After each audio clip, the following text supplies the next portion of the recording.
jouit d'une longévité remarquable par sa noblesse et l'expérience accumulée. Elle constitue une véritable source d'inspiration au service d'une dynamique d'échange interparlementaire de choix. C'est vous réaffirmer, dès lors, le privilège d'évoquer, en ces lieux pétris d'histoire et de symboles, le panorama de l'amitié entre la Fédération de Russie et la République du Congo. Monsieur le Président, Mesdames et Messieurs les députés, le niveau atteint et les perspectives de coopération entre la Fédération de Russie et le Congo sont certes encourageants. Cependant, les enjeux géostratégiques au seul niveau continental et sous-régional en Afrique appellent la Fédération de Russie à densifier encore davantage son partenariat avec le Congo. Mon pays est résolument tourné vers l'avenir. Il constitue, à n'en point douter, un îlot de paix en Afrique centrale, une sous-région en proie à des conflits récurrents. En toutes circonstances, le Congo, ami de longue date de la Russie, y compris dans les moments forts de la guerre froide, s'est toujours senti proche de votre pays. L'excellence de nos relations repose sur un dialogue politique constant au niveau les plus élevés. L'élévation par le président Vladimir Poutine et moi-même de notre coopération au rang de partenariat stratégique gagnant-gagnant lors de ma dernière visite en Russie en novembre 2012 témoigne de cette volonté partagée et assumée d'accords partis d'agir ensemble de manière concertée. Notre ambition légitime est de donner une nouvelle impulsion à cette coopération. Cette année, la République du Congo et la Fédération de Russie célèbrent le 55e anniversaire de leurs relations diplomatiques, établies dès les premières années des indépendances africaines. Ces 55 ans d'amitié ont évolué sur fond d'émancipation du Congo, portés par des liens étroits entre nos deux peuples. Ici, à la Douma d'État, nous sommes tous des acteurs d'une relation d'amitié et de coopération exemplaire entre nos deux pays. Le Congo, qui s'honore ce jour de votre accueil mémorable, est un pays en pleine mutation, engagé en toute responsabilité dans sa marche vers le développement. Sur le plan socioculturel, jeune État indépendant en 1960, le Congo s'est préoccupé de la formation de ses cadres. Le capital humain reste, même dans notre programme national de développement 2018-2022, le levier essentiel de notre essor économique et social. Pour pallier au très faible nombre de cadres formés par l'école coloniale, le Congo a engagé, avec l'appui de votre pays, un ambitieux programme de formation. Grâce à cette option, nos premiers étudiants, en effectif plus important à partir de 1964, se sont ouverts aux idées progressistes, articulées autour du patriotisme, du panafricanisme et de l'internationalisme. L'accueil de nos étudiants dans les universités et hautes écoles de la Russie a favorisé le développement de certains secteurs socio-économiques au Congo. De même, les missions d'appui technique russes ont permis au Congo de disposer de ressources humaines qualifiées et de se constituer une réserve appréciable d'experts dans plusieurs secteurs d'activité.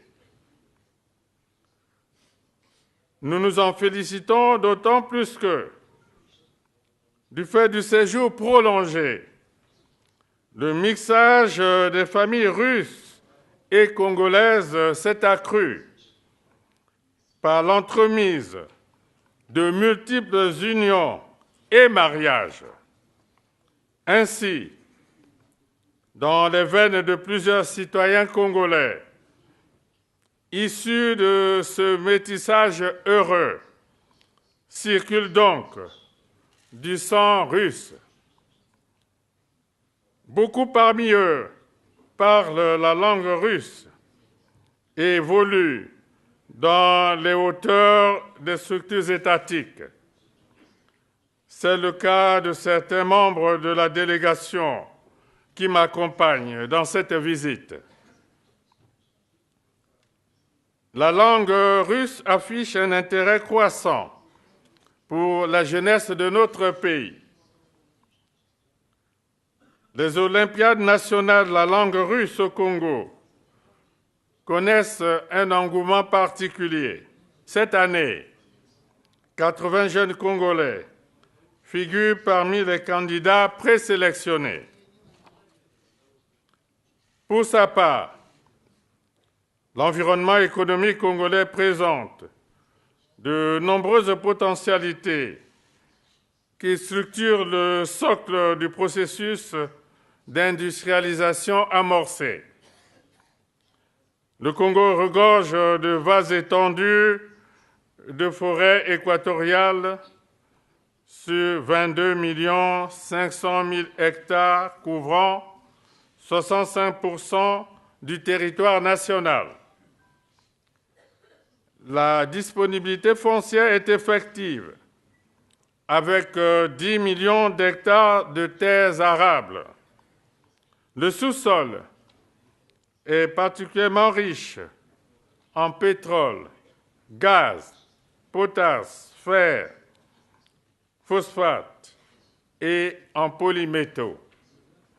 Les secteurs de l'agriculture, de nouvelles technologies de l'information et de la communication, de l'énergie atomique à des fins civiles, laissent entrevoir des possibilités avantageuses de coopération. Il en est de même de l'édification des zones économiques spéciales dans notre pays, qui déploieront leurs principales actions dans les industries pétrolières, chimiques et du bois, la transformation des minéraux, les services de logistique, les énergies renouvelables, la production des matériaux de construction, l'agriculture, l'agroforesterie et la pêche. Dans cette optique, j'annonce le projet de construction d'un oléoduc qui traversera le Congo sur près de 1000 kilomètres pour la fourniture des produits pétroliers et gazeux à l'intérieur du pays. Ce projet pourrait offrir à nos deux pays l'opportunité d'une grande action qui s'inscrira durablement dans l'histoire de notre coopération. C'est ici le lieu de lancer un vibrant appel à Mesdames et Messieurs les députés de la Douma d'État pour soutenir et accompagner la République du Congo par un traitement plus adéquat d'un statut préférentiel plus actif, davantage solidaire et efficace dans l'intérêt bien compris de nos deux nations. Monsieur le Président, Mesdames et Messieurs les députés, les questions internationales constituent le domaine dans lequel la convergence de nos prises de position reflète à suffisance la confiance, l'engagement et la loyauté qui sous-tendent notre politique étrangère. De la décennie 60 aux années 90, le Congo et la Russie ont soutenu en bonne intelligence et avec détermination les luttes de libération nationale en Afrique, notamment en Guinée-Bissau et Cap-Vert, en Angola, au Mozambique, à Sao Tomé et Principe, au Zimbabwe et en Namibie. Dans cette mouvance, l'apartheid a été aboli en Afrique du Sud. La libération de Nelson Mandela, le 11 février 1990, en a été la conséquence la plus marquante. En dépit des mutations sociopolitiques profondes intervenues en Europe de l'Est et à la fin des années 80, l'axe Moscou-Brazzaville est demeuré opérationnel et au bon niveau. C'est tout aussi un grand plaisir de partager avec vous notre espérance en un monde où malheureusement la construction d'un avenir harmonieux est aujourd'hui source d'inquiétude justifiée. Le monde est confronté à de nombreuses menaces. Le multilatéralisme recule alors qu'il facilite la valorisation des vertus du dialogue, du consensus et du juste milieu pour parvenir à la compréhension partagée des grandes questions de dimension mondiale. Le retour de l'unilatéralisme ouvre la voie aux effets pervers d'une mondialisation indifférenciée qui, malheureusement, rythme chaque jour la vie des États.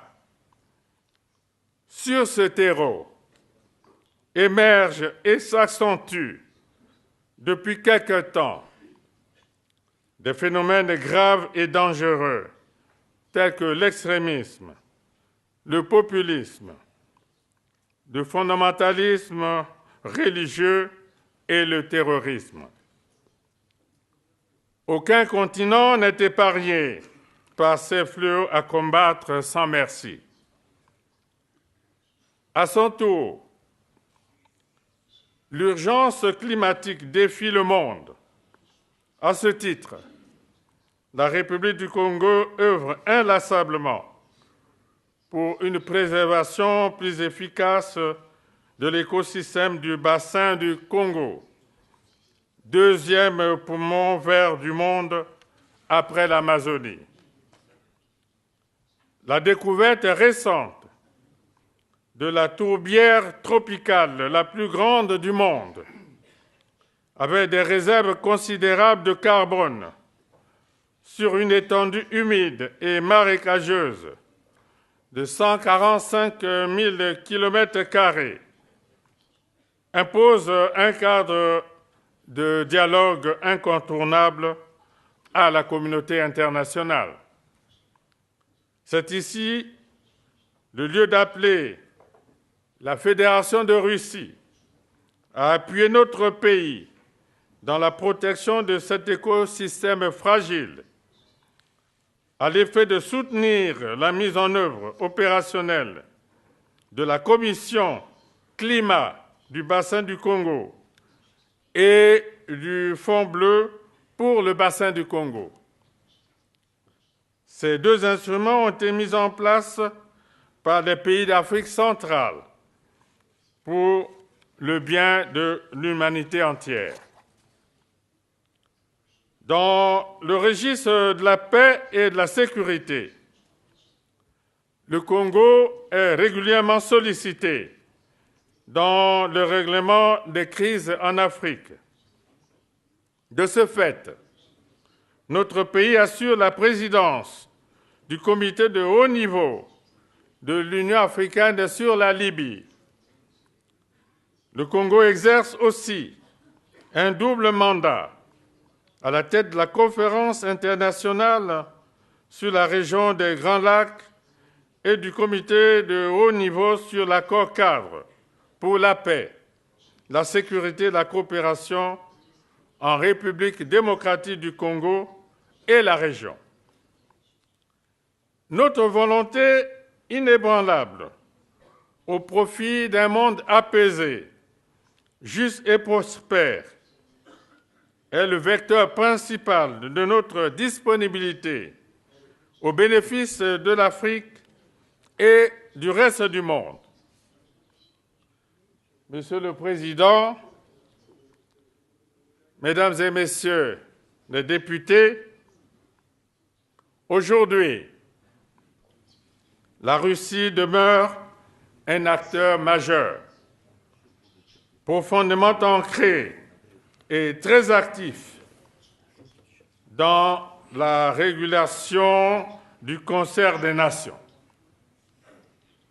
Lorsqu'on dispose sur l'échiquier international d'un grand ami comme la Russie, l'on ne peut que s'en réjouir. J'invite nos amis de la Russie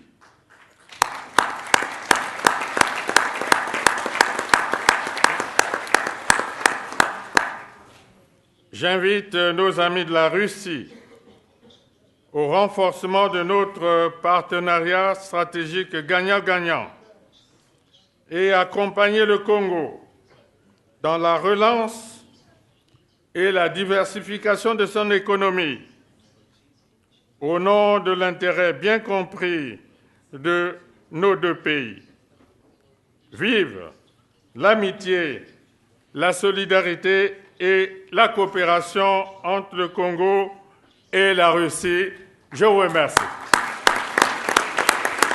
Уважаемые коллеги, давайте поблагодарим господина президента Республики Конго Дани Сасу Нгесо за то, что он нашел возможность прийти в Государственную Думу, выступить перед парламентом. Бывал многократно в нашей стране, еще во времена Советского Союза, но сегодня нашел возможность прибыть в Думу.